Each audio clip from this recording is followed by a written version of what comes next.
Hello everyone. You're welcome to Nebo TV. My name is Nekme Obaseki reporting from Toronto, Canada. I have with me in this studio Mr. Daniel Edokbolo Obakozua, all the way from the ancient city of Benin. Hello, Mr. Daniel. Hello, viewers. Good evening from Nigeria. Good morning from Canada. Thank you, Mr. Daniel. Thank you Yesterday, very much. yesterday we were not able to discuss about this topic, so we came back today to elaborate on it. Governor Obaseki's inauguration coming up tomorrow, and Northern leaders social media bill, okay, and this idea of alleged sponsors of end SARS protests. So I have to manage this. What is going on in Edo State, first of all, before we go to the Well, the state, the city is calm. Preparation for the inauguration coming up tomorrow, which we believe is going to be very peaceful because the whole city is calm, and we wish our governor a fruitful second term for the next 4 years. Let's go into the main discussion of today. The Northern leaders, social media bill, and they are alleged sponsors of NSAS protest. Those alleged were names listed, and they allege sponsor, according to the federal government, sponsor of the NSAS protests. According to information, their accounts have also been freezed by the Yes, federal government. 20 of them. 20 of them. Yes. CBM has is trying to join the suit, charging them for treason. That was why in my earlier talk about this, that the federal government was not ready, as they are claimed to be negotiating or setting up judicial committee of inquiry in every state. You cannot be setting up a judicial committee in every state to look at the crisis and at the same time looking for those who you are led to be sponsoring the protesters and freezing their account, and you want to charge them for treason. So what kind of government are we? Trying to, I said it earlier that most of those recommendations will find their way to the dustbin because the federal government is not showing any true commitment that they were hoping to resolve the issue or improve on what the youth are saying. Corruption, police brutality, none of this. I don't think the federal government is really serious. The only thing we had that the Inspector General said the federal government has approved the increment of police for their work. But we are not talking of police brutality and other corruption in the country, the suffering in the land. In fact, it is really sad how they will go if this alleged suing them to court will lead to another protest. We are here to see. On the aspect of the northern governor calling for social media bill, we won't blame them.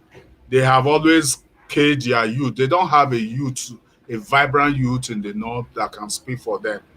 The servant-master relationship has been a tradition in the north, and they are trying to maintain it to the end, and that is why majority of the youth who would have been vibrant their ambition are being killed. It is only the bourgeois, the emirs that have sent their children to education. The elites, the northern elites, that send their children to school. The elites and the emirs are the ones sending their children for higher education, while the majority of the youth are just serving them, not going to school, send them to mosques to recite, and when they want to use them for violence, they bring them out. That is the essence. If they want to ring election, they use there. So it has been the northern style. So the north is not even happy about the digital age and age. revolution that Yes. Nigerians are passing through, more especially in the south, north, and in the south, east, and west. They are not really happy. And that is why they keep alleging that they in the south are plotting to remove their Buhari. Buhari, Yeah. who is the president. Yeah. Instead of talking to him to at least say whether by hook or crook he has been governor, president of the country, to improve on the situation of the country, he's not doing anything of that nature. It is really sad. That is the situation we find ourselves. I keep saying I am one of the believer that we will not remain like this. The generation are coming up year in, year out. Day in, people are Miss, dying, people, a new set of people are being Mr. born. Daniel. There will definitely be a day this country's center, the center can no longer hold for us.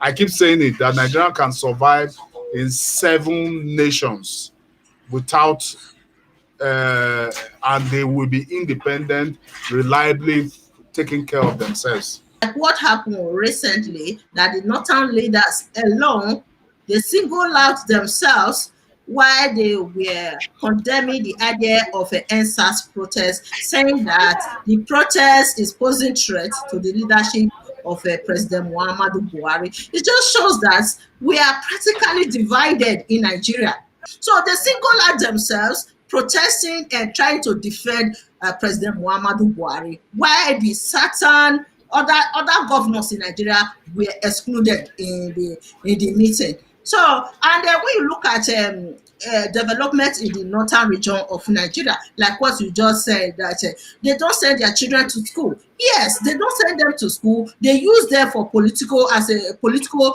tools during election period. That is what gave rise to Boko Haram. You understand, Mr. Daniel? You watch a video about the history of Boko Haram. That the governor of Borno, Ali Sherif, used them as his political tools during election period. Okay, that gave rise to Boko Haram today in the northern region of Nigeria. Okay, and today in northern Nigeria, the Boko Haram, the name Boko Haram means Western education is forbidden.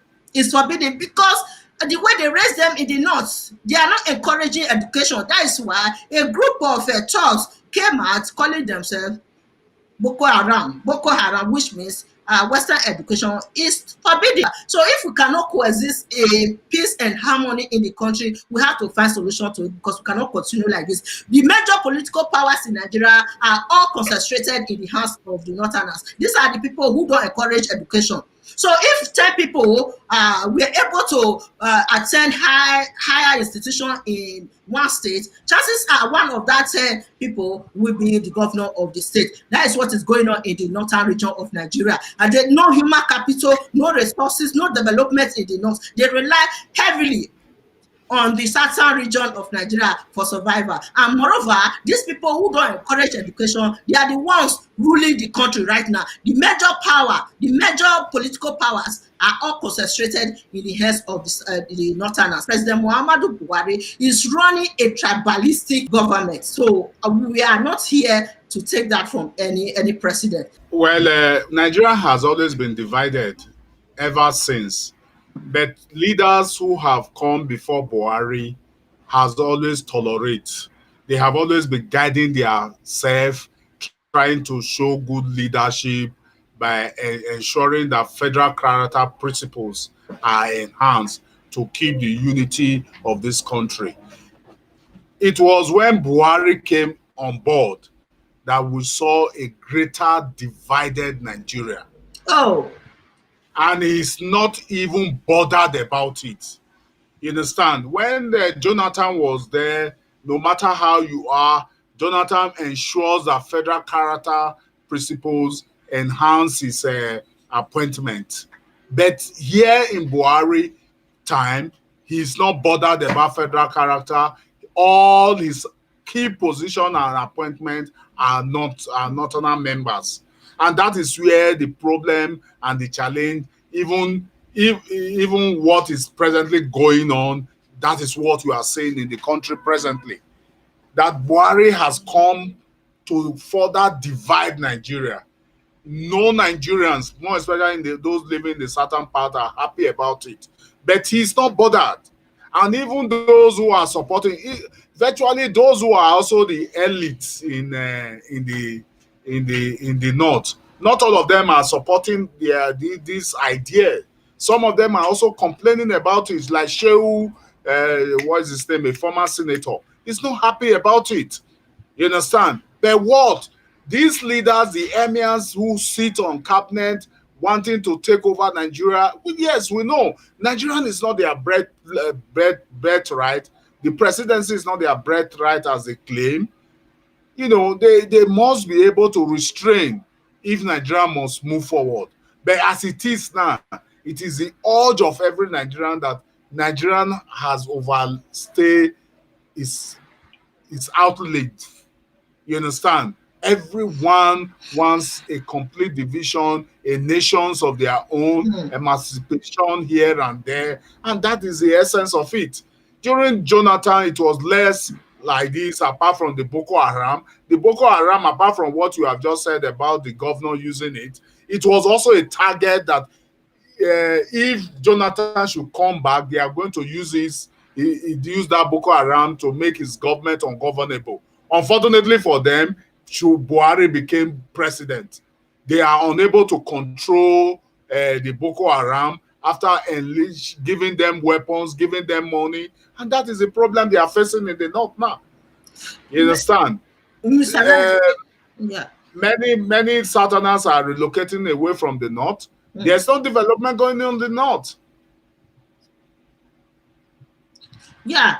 So yeah, Mr. Daniel, this idea of suing alleged sponsors of NSAS protests is not very clear to me and many Nigerians, because these are the youth who were protesting for restructuring of Nigeria. They were even protesting in favor of police in the country as well.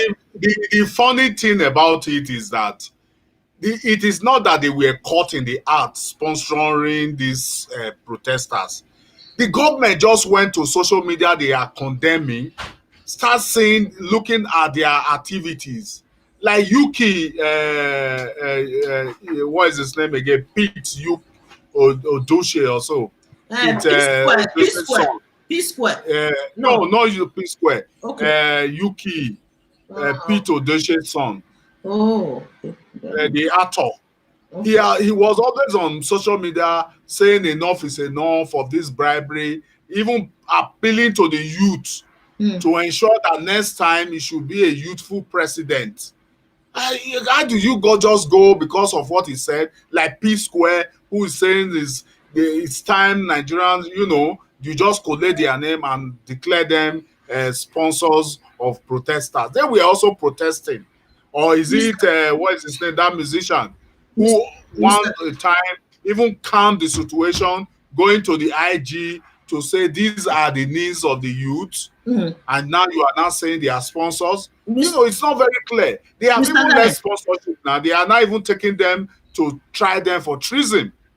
So the northern leaders, they are, according to what is going on in the country right now, they are separating themselves from the other governors in the country, which is very bad in a democratic society like Nigeria. The division is obvious, and we said we have one Nigeria. If we have one Nigeria, how come the northern leaders are separating themselves while they are defending President Muhammadu Buhari? Okay, social media be in 21st century. 21st century, because they believe, in the north. In the north, they don't send their children to school. They are still uncivilized in 21st century. That is why they are planning to impose their uncivilized agenda on us. In 21st century, you will be expecting one governor saying that they should restrict Nigerians from social media. Social media is a globalized platform. It's not only for Nigerians, okay? It's a globalized platform. So how come these Yes. few northern leaders who don't send their children to school where high level of illiteracy recorded. They are telling us now that they should restrict Nigerians from social media. What type of country? Do we have one Nigeria? It's a big question that I'll continue to be asking these northern leaders. Do we have one Nigeria? If we have one Nigeria, how come only the northern leaders are proposing social media bill, while the southern leaders are opposing them? It just shows that we don't have one Nigeria. Practically, we are divided in Nigeria. And President Muhammadu Buhari is just there. These leaders are controlling Nigeria right now. They are the ones controlling Nigeria because President Muhammadu Buhari has no voice. Even during the EndSARS protest, when he came out to read some notes, it was not a live broadcast, pre-recorded. They wrote everything for him and gave it to him to read. So, we have to speak out. We can't be under the domination of these people who are not educated, who don't send their children to school. They can't come and impose their primitive lifestyle on us. If we are like them, like the way they are in the north, if the southerners are like the northerners, I don't think Nigeria will be developed. When they don't send their children to school, high level of illiteracy and everything, no development, no human capital from the north.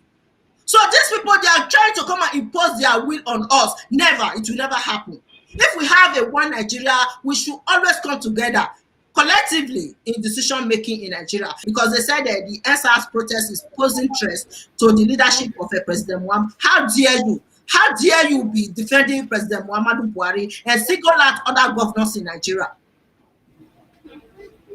So we are practically divided in the country. We don't have one Nigeria, Mr. Daniel. We don't have one Nigeria.